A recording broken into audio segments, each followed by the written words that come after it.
G'day guys, Monday review on a Tuesday. No vision, no visual aids at this stage. Just trying to work through a few hiccups. Hopefully can come to a resolution, but at this stage, that's all I've got to work with safely. So let's just put it that way. First of all, the track Rosehill, it was definitely on the better side of a 4, probably, a 2 from the chute, maybe between a 2 and a 3 around the circle. A little bit quicker than what the official rating suggests, I would say. And it definitely did look an advantage to be up there towards the speed. It could make ground from just behind the speed. There were some decently faster on races, but it definitely looked difficult to circle from back and wide. Horses that were able to do that were the exception to the rule rather than the rule, I thought. So, yeah, definitely an advantage to be up there. Race 1, very steady race to start the day. They went out about a length below to the 800, slowed down even further between the 8 and the 6, which basically handed Adolphus the race on a platter. This was its Christmas day, I would say. Pinch to break, it sort of held on. Poison Point was probably the run of the race. Pretty steady ride, negative early, and costed being in a winning position at any stage. Ran on when the race was all over. I thought Fan Harder was disappointing. It was the horse I was with. Got the run that I hoped it would get, sort of stalking the lead or leading. And, certainly loomed up to win and didn't do a lot for mine. Oneology sort of sat wide and was a bit of a give, and Krista went okay, but that's Krista. That's as good as it can go, and I'm saying this is a pretty steady race, so be careful following anything too aggressively out of the races is my suggestion. Race 1. Race 2, the midway. Class prevailed here. Medella certainly been knocking on the door, raced in this grade well first up with everything against them, went up in grade and ran okay. My only question mark was a strong 1400. They didn't run this race quickly, but not slow. Pretty even tempo to the 600. Then they zipped home, nearly three lengths above. So a little bit of merit in the win from Medella, but it was a very average race, and you'd expect the horse to put it away. So she should be at a peak now, and she can run well again. Hopefully they don't step her up in trip. I would suggest I'd like her around 1400 metres again. Strawberry Impact got home again late when the race was all over, but it's a tricky horse to follow. Let's Fly, I thought, was the horse that improved a lot ridden back. I thought its effort was very good and sort of up in trip and being able to land in a more neutral position naturally over a longer distance. It's the horse I'd probably most be interested in following out of this race, apart from the winner. Invasive Dreams was good in a new stable now. Only it's a second run, I think, for the new stable. Always had a bit of ability. Tricky horse to catch, but found the right race. It could be interesting. And Alabama State, even though it was wide, I thought it was still plain. Sort of jury out on that horse after having every chance first up and not really finding the line. So that's race 2. Race 3 was a benchmark 88 2,000 metre race. They went quite quick here early to the 800, about 3 lengths above, steadied up to about even by the 600 and then came home just below. Strange price, the winner. I thought it was just a silly price off a decent effort last start, especially in straight sort of comparison to God's Window, who was quite short here. Obviously, God's Window had been given pretty negative rides and small field and a change of tactics. They expected it to improve. It did improve. It ran okay. Vega Magnifico was the one who led and sort of battled on. Tastula was sort of forced wide on the bend and went okay. Yeah, I think what you see is what you get here. Don't think they're any world beaters. State of America is going well. It'll hold its form, but they sort of take turns races, and today was State of America's turn, I would suggest. So, yeah, that's about it for race 3. Race 4 was the Roman Consul. Interesting, I thought at the start that Tommy sort of stamped Mahuna urgent. I thought he'd just take a trail again, but once he did stamp it urgent, he sort of then gave up his position and ended up sitting outside leader, Hidden Motive, who kicked through when he probably had the chance to cross him early, and that left Mahuna in a bit more vulnerable position. They didn't go overly quick. They sort of went slightly above standard to the 8, slowed down, got full control between the 8 and the 6, and had ended up about a length below by the 6, and then came home a couple of lengths above. This horse was, again, a silly price, I thought. It looked a big chance to lead. I thought it went okay the start before, was closer to peak fitness and ran well. Obviously, Beedman probably should have won for sure. And I think he could only come on from this too. So, Beedman will probably go to a race like the Coolmore, I suggest, and probably run very well. Hidden Motive, it doesn't have the upside of Beedman, I don't think, but, certainly at peak fitness now and can race well. So, I'd suggest that they can both run well. I think what you see is what you get with Mahuna, even though it sort of worked outside leader. I don't think there's a lot of improvement to come there. Grand Eagle was okay and should be at peak Next time, Beskar got keen in the run, but yeah, got beaten a long way, never really competitive here. So yeah, Beedman the one to follow. Everyone will find it, being unlucky in this race, but I think he sort of has a bit more upside than the rest in this race.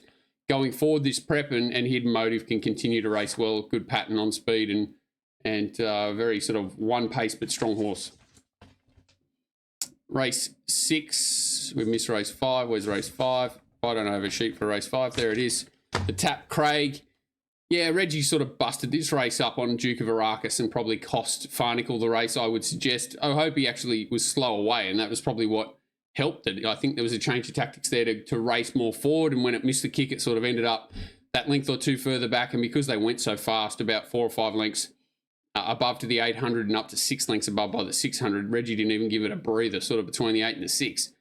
The damage was done anyway, and it finished last. But stablemate Farnicle was forced to chase, going from 11 to 1400 second up. And I thought that sort of paid its price late. I hope he's not a bad horse and ran well. Stremo continues to race well, but it's got to be close to a spell now. And, there was slight disadvantages maybe to things in the back. But, going forward, I think the merit is all with the top 2, and they can both go on and race well again. I think the race is okay going to a similar race. Farnicle, I wouldn't want to see it step up in trip off this. I think 1400 again would be interesting to find out whether where he sits, sort of what his pet distance is going to be. But he was a little bit more vulnerable late than what I thought he would be. So, yeah, I'd like to see him stay at the same distance race. And, yeah, I hope he's a pretty versatile horse and not a bad horse. So, yeah, I think 1-2 out of the Tap Craig. The Gloaming. Now, this is a race that obviously feeds into races like the Spring Champion and Derby, and you like to see a lot of progressive horses go through this race. I didn't really see too many here. I think the winner, got control, didn't go slow in front, set a solid tempo right out throughout, and basically set an even tempo overall, slightly above average speed sort of drop off, but, got pretty consistent the whole way through. So a good effort, but did have the pattern in its favour and is sort of going to be rolling deeper into its prep, which is not easy to do. So, a good effort, but how much more in the tank, I'm not sure. It's a tricky one for horses in their first preparation. The Pearl sat outside leader and battled on well. San Giovanni, I thought, sort of half missed it and then was driven and he was set a task by the jockey and battled okay. I think it's a horse that could probably be interesting in a Spring Champion, sort of ridden a bit more cold, maybe a rider change. She's a Diva's interesting. How good's this horse? I'm not sure. And it was, one of the runs of the race, and whether that brings the race back to a level or not, I'm not sure. But it was a good effort. And Champagne Hero is a complete forgive. I don't know how he didn't hold the leaders back, and then sort of a bit of a train wreck from that position on. So another one that needs probably a rider change. Champagne Hero. Couldn't find too many strong excuses for the horses behind. Now, Shangri-La Boy is probably the horse with the most upside here going forward, but wary of it being deeper into its first preparation. Race 7, what do we call this? The Nivison? Not sure if that's what it's still called. Yeah, there was a weird one here. Bonita Queen went 1,000,000 miles an hour, about three lengths above, not 1,000,000 miles an hour, but 3 lengths above to the 800, sped up to 4 lengths above by the 600, and then obviously dropped out. Gangster Granny had a nice enough run, sort of 3-4 lengths off the lead. He sort of sat just far enough back to give the horse a breather mid-race and then move into it at the right time. Monty Supreme was huge again. Horse obviously flying for Björn. It was the horse we were with, but a little bit sick just going down. Thought it peaked on its run just late, so I wouldn't want to see it go up in trip. More Territory is great from the back after coming some back and wide, as we've sort of said. It was very hard to do that, so good efforts from More Territories and Monty Supreme here. Even though they were slightly pace assisted, they still did great jobs. 1400 in a soft draw would be ideal for More Territories, and as I said, I think sort of Ramwick and 1200 would be ideal for Monty Supreme. Gangster Granny, I think what you see is what you get there. Not huge upside, but yeah, a very solid horse with a good racing pattern, and so she'll win her races. Dark Glitter was okay again. Lady Supreme was good from the back. And Bohemia was a complete forgive, running up the backsides when it looked like it was going to run into the race at one point, but is an absolutely frustrating creature. So, yeah, complete forgive Bohemia. Monty Supreme continues to fly. No knock on Gangster Granny, and certainly no knock on More Territories. Just needs to draw a gate and have a few things go its way. Race 8, the Hill Stakes. Interesting here. Sort of Lindemann got stuck wide early, but then they let him cross eventually. Did have to work to get there. but they weren't going fast, sort of -3.5, -4 to the 800, and then slowed down to 6.5 by the 600. So full control for Nash here. Zipped home about 4 above with the pattern in his favour. So literally they handed this race on a pattern to Lindemann second half after he did have to work a touch to get there. Attrition ended up outside leader and battled on well. Maison Louis quite promising, interesting horse, only lightly raced, only sort of second, maybe third racing preparation, and does look to be improving. Another horse I'd love to see with a rider change. Kovalika was given a torrid rider, didn't he? He was quite aggressive enough early, got stuck in an ordinary spot, then ended up wide and over racing and doing a lot of things wrong. He's ready to do his best now, but yeah, everyone sort of knows Kovalika. He's a crushing horse to follow as well. And Militarize ran a good race. Jury's out a little bit on Elamaz. We'll probably see whether it peaks or not. Next start. Kingswood, just a horse. Light Infantry Man running sort of racing patches. It looked okay again late. Don't know if everything's okay with Light Infantry Man. I think the horse maybe not quite at his best. So yeah, Lindemann continues to race well. He's just in a great frame of mind at the moment. Nash is riding him well. No knock on attrition. It should peak next time out. Maison Louis should continue to improve, as should Kovalika and Militarize. They're all going well enough to win similar races in the coming weeks. Race 9, Allen Brown Stakes. Huge effort from Headley Grange. All honours for me. I think it was wide no cover the whole way from what I could tell. They went 8 lengths above. So Gringotts, I was surprised Nash pushed the button early and tried to lead. This horse is off a little bit of a setback / break between runs. So, it was vulnerable and it drew 1 and it's got a nice turn of foot. So I was surprised that he was so positive on it early. I thought he'd take a sit. I thought it was pretty obvious that, horses like Felix Majestic, Diamond Lil would want the front, especially with the riders that were on them. He held the front, was going quick, and they pushed on, which was complete insanity. Nash can't control that. But, yeah, they end up finishing out the back. Felix Majestic and Diamond Lil and Gringotts got beat on the line. So, yeah, his effort was great. Headley Grange was awesome. Wide draw, had to roll forward and put them away. General Salute looked unlucky, but I think that's General Salute, and I'm not sure he would have won even if he had clear running. It sort of looked like the run was there for him, and he just wasn't going quick enough to take it at one point. And, yeah, he's sort of a perennial horse that looks like he's going to win and doesn't up to this grade. He definitely needs all favours. Airman was good, rolled forward, sort of got flushed wide early and did a good job. Harvey Tyne hit the line late, as he always does, but Osipenko was okay. Inflicted missed the start and was a forgive. And those horses out the back we talked about that overworked in Felix Majestic and Diamond Lil are forgives, but they're going to be hard to place, probably back to a mare's grade, especially for Diamond Lil. Lucky Last, they went along pretty even here. Quickie Shirley slowed it up in the middle to the 600 metre mark, and then a little bit of a dash late. So stop-start race. Rosalind Star was good, all favours in the run. Certainly Polyglot was poorly ridden, sort of missed it a little bit, tried to go forward, then tried to reverse park it, ended up going forward and over racing. The ride was horrible. Hard horse to cash, but this did look its race if they overdid things. So hard to see it having too much more upside. It is due to draw a barrier though, which would help its chances. Amazing Eagle, the rider just couldn't hold it. Forgive there in a rider change. Definitely keen for Amazing Eagle. With an edge knocked off him, maybe one more run, he can certainly improve. Didn't think there was much more to report here. Thought it was sort of Rosalind Star day in the sun.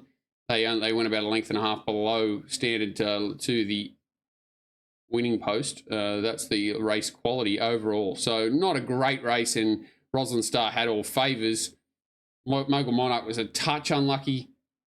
Yeah, I can't see much more upside in Rosalind Star in this prep. I can't see much more upside in Mogul Monarch. Polyglot, Poker Jacks poking up there for 4th, and Amazing Eagle was first up and did a lot wrong and wasn't beaten too far. So, yeah, I don't think there's huge merit in this race. I'm not going looking for crazy horses to follow out of it. But, again, what you see is what you get. You just don't want these horses to find a much harder race than this. And maybe Amazing Eagle needs one more just to knock the edge off him. Very quickly, I'll just look at the sections and sort of how the races worked out. So the Autumn Boys race, Transatlantic race were the most interesting races. They both went hard, so I actually thought Transatlantic had a lot more control than what it did, and the merit I thought was sort of more an evaporates run. But yeah, from what I see now, Transatlantic was awesome, and it definitely was a little advantage or an advantage to be up there towards the inside a little bit. But horses like Giga Kicks come from the back off a slightly above average tempo. The last race was a very average race where they've handed the race to She's Bulletproof, and I thought she was average. Vestas, everyone in the world found it there. Autumn Boys race going forward, I'm not convinced it was awesome, but the time was fast. Autumn Boy definitely had the run of the race. Observer's the one going up in trip. Again, everyone's going to find these horses. I didn't think there was too much hidden in any of these races, to be honest. What happened there? Rivellino sort of made a half a run and then maybe doesn't run the mile. Let me just have a look at if there's anything interesting there in the horse summary, any sort of 8-2 splits or anything, any horses that looked interesting. Not really. They're all stayers. So, closing off, Pondalau is flying with no luck. Terrastar Vestas, all these obvious horses. I didn't think there was a lot there that wasn't obvious. So, yeah, I'll leave Caulfield alone. Obviously can't look at the replays there or anything. Yeah, give me some feedback on this sort of content if you actually, value it, if it's worthwhile, if there's anything I can add without the obvious at this point in time, anything I can talk about. Just let me know, all right? That's all I can probably offer at this stage is give me some feedback and I'll see what I can do, anything I can add without causing any drama. So that's where we're at. Thanks, guys. Another week. This week we've got Everest barrier draws tonight. Average barrier draw was this morning, but we don't get to see it until tonight. And interesting week ahead, obviously. All this garbage with Carling Rising, it's been hilarious. Has it added to the race or not? Not really, but at least it's getting people talking about the race. That's never a big negative, is it? It's just getting a little bit boring now. But hopefully the draw is interesting and opens a few windows for us to explore and bet into. But I'll talk to you guys later in the week. Whether the streams come back on race day or not, sort of up for questioning at the moment. It would have to be something similar to this, where I'm sort of chatting through things and talking about things as I'm seeing them. Anyway, guys, hopefully this was somewhat enlightening, and I'll catch up with you soon. Cheers.